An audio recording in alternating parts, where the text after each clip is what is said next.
Imagjinoni një shkretëtir të pafundme të bardhë, ku i ftohti të ngrin shpirtin dhe heshtja thyet vetëm nga ulurimat e erës arktike. Doktor Marcus Landon dhe ekipi i tij po kërkonin përgjigje për klimën, por ajo që gjetën pas akullit nuk ishte thjesht metal i thyer, ishte një mister që sfidon shkencën dhe arsyen njerëzore. Një mbetje avioni e haruar, gjurmë që nuk i përkasin asnjë kafshë dhe një figure fantazm që shfaqet në fotografi. Çfarë ndodhi vërtet në atë humbëtir të ngrirë?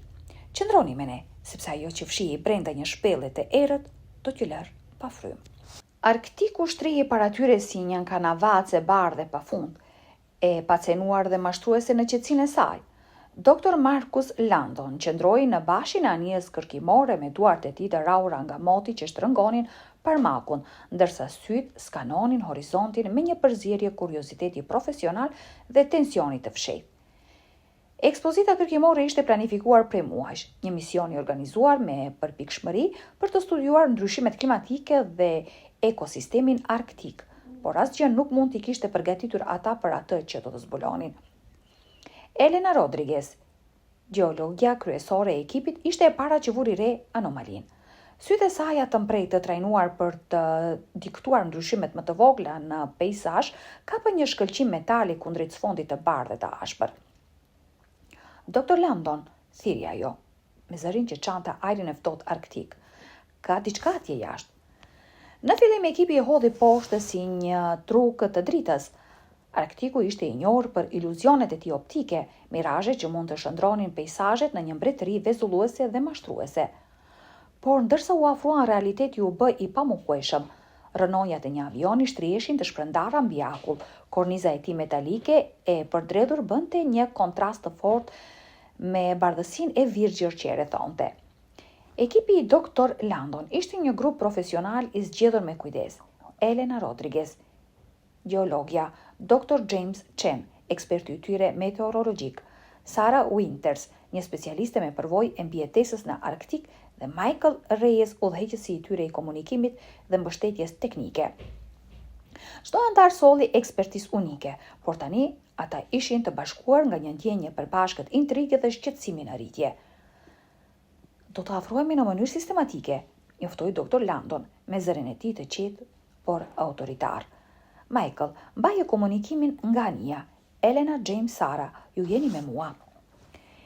Ekipi u nda në dy grupe, ndërsa Michael mbeti në anijen kërkimore, duke monitoruar përparimin e tyre dhe duke mbajtur linjat e komunikimit. Dr. Landon udhëhoqi ekipin toksor drejt vendit të rrëzimit. Akulli kërciste në çizmet e tyre të specializuara të ekspeditës, çdo hap i kujdesshëm dhe i llogaritur. Ndërsa afroheshin, prëmasat e shkatrimit u bën gjithnjë e më të dukshme. Tregu i avionit ishte i shqyer, lëkura e tij metalike ishte bërë rrecka si letër. Beturinat ishin shpërndarë në një rreze të gjerë, gjysmë të varrosura në bordë dhe akull, sende personale, fragmente peizazhesh, pajisjesh, copa të një historie të prisht që priste të zbulohej. Zëri i Michaelit kërciti përmes pajisjeve të tyre të komunikimit. Pritni, ndërhyrja i papritur. Po shoh diçka, një lëvizje, një hije mbase. Elena ngriti dylbit e saja me fuqi të lartë. Ku? Pikërisht në skaj të horizontit. Ishte aty dhe pastaj u zhduk. Ekipi i terrenit të shkëmbeu shikime. Në Arktik, lëvizjet e papritura mund të nënkuptonin çdo gjë. Një ari polar, një formacion akulli që lëviz, ose diçka më pak të shpjegueshme. Ajo që i shqetësoi vërtet ishin detajet e çuditshme rreth vendit të rrëzimit, shenja të veçanta të gërvishtura në borë, jo tamam gjurmë, jo tamam formacione natyrore. Ato dukeshin pothuajse të qëllimshme, megjithatë nuk shfaqej asnjë model i qartë. Sara, me përvojën e saj të gjerë në Arktik, u ndje jashtëzakonisht e habitur. Këto nuk janë gjurmë kafshësh, murmuriti ajo, duke ulur për të ekzaminuar shenjat më nga afër. Dhe nuk janë as nga mbeturinat e rrëzimit. James Chen, duke dokumentuar gjithçka me përpikshmëri, shkrepi qindra fotografi. Por ishte një imazh i veçantë që më vonë do të bëhej burim diskutimi dhe spekulimesh intensive. Një antar i ekipit, më saktë Elena, pa dashje kishte kapur diçka të jashtëzakonshme. një figurë të zbek të bardhë që dukej sikur dilte nga rënojat e dukshme në një fotografi, por e munguar në të tjerat. Dr. Landon, gjithmonë racionalist shkencor, ishte skeptik. Anomalitë të fotografike janë të zakonshme në kushte ekstreme të dritës, shpjegoi ai, megjithëse edhe ai nuk mund ta hidhte poshtë plotësisht natyrën shqetësuese të imazhit. Ndërsa era shtoi, duke sjell premtimin e një stuhie arktike që po afroi, ekipi e dinte se duhej të punonte shpejt. Çdo moment të vlente në këtë mjedis të pranishëm, ku natyra mund të transformohej nga e qeta në të dhunshme, të rrezikshme në pak minuta. Era e Arktikut fishkullonte në për pejsazhet e shkret. Pas zbulimit fillestar të rënojave të avionit, vendosshmëria e grupit për të zbuluar të vërtetën digjej më fort se kur. Elena Rodriguez katalogoi me kujdes sendet personale të shpërndara. Shikoni këtë, thiri ajo, duke mbajtur lart një fletore pjesërisht të ruajtur, faqet e së cilës ishin të thyeshme dhe të mbuluara me ngric. Dr. Landon ekzaminoi një ekran komunikimi të plasaritur që kishin rikuperuar. Mesazhi i fundit: "Po zbresim në të panjohurën." I shkaptoi një rënqethje në shtyllën kurrizore. "Kjo mund të jetë kthesa jon," tha Michael, duke nxjerrë me kujdes kutinë e zezë të avionit nga rënojat. Ndërsa punonin, një atmosferë shqetësuese zbriti mbi ekip. Tingujt rënqethës filluan të bënin një hon nëpër akull. Një pshërëtitje ulët, pothuajse e padallueshme, që dukej sikur vinte nga kudo dhe nga asgjë kundi në të njëjtën kohë. Dora e Sarës instinktivisht lëvizi drejt thikës së mbijetesës në ripin e saj. "E dëgjoni këtë?" Pëshpëriti ajo.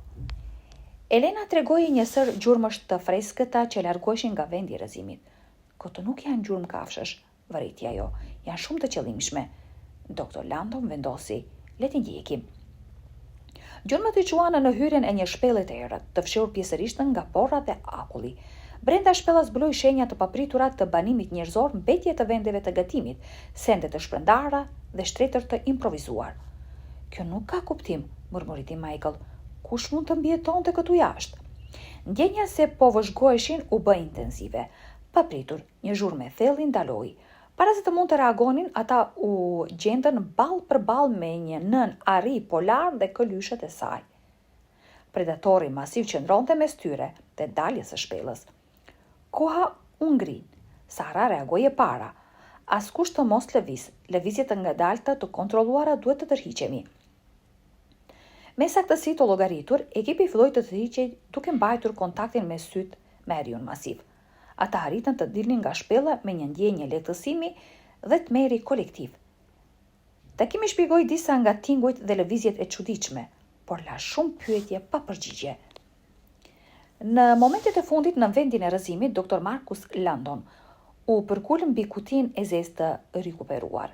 Elena Rodriguez qëndronte pranë tij, ndërsa Michael Reis përgatiti pajisjet për analizë.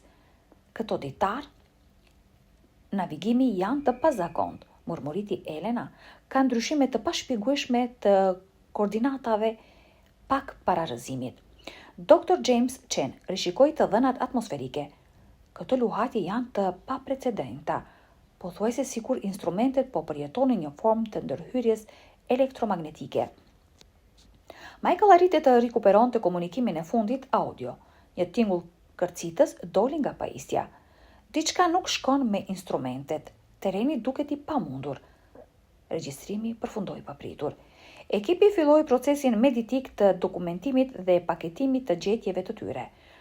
Kutia e zezë do të kërkonte analiza të gjëra në objektin e tyre kërkimor, ndërsa diellja I Arktikut filloi zbritjen e tij të ngadalt, anija e tyre priste si një fener I rehatisë teknologjike kundër shkretëtirës së ashpër. Megjithë njohurit nga kutia e zezë, ekipi nuk mund të injoronte misteret që mbeten. Kush I kishte krijuar shenjat dhe gjurmët? Cila ishte origjina e figurës në fotografi? Ata u larguan me përgjigje, por edhe me enigma. Kishin zbuluar fatin tragjik të avionit të humbur, por kishin fituar edhe një respekt të ri për mjedisin e pamëshirshëm të Arktikut. Në fund, rënoja qëndruan si një monument I heshtur ndaj forcave të paparashikueshme të natyrës, dhe ekipi u largua nga Arktiku me realizimin rënqethës së disa mistereve që janë ende të destinuara të mbeten të pasgjidhura. Nëse ju pëlqeu kjo histori prekse dhe befasuese, ju ftojmë të na lini një koment duke shprehur mendimin tuaj. Nëse dëshironi të vazhdoni të shihoni histori frymëzuese si kjo, abonoheni në kanalin ton ose shikoni videot e tjera të shfaqura në fund të ekranit. Faleminderit për bashkëpunimin tuaj.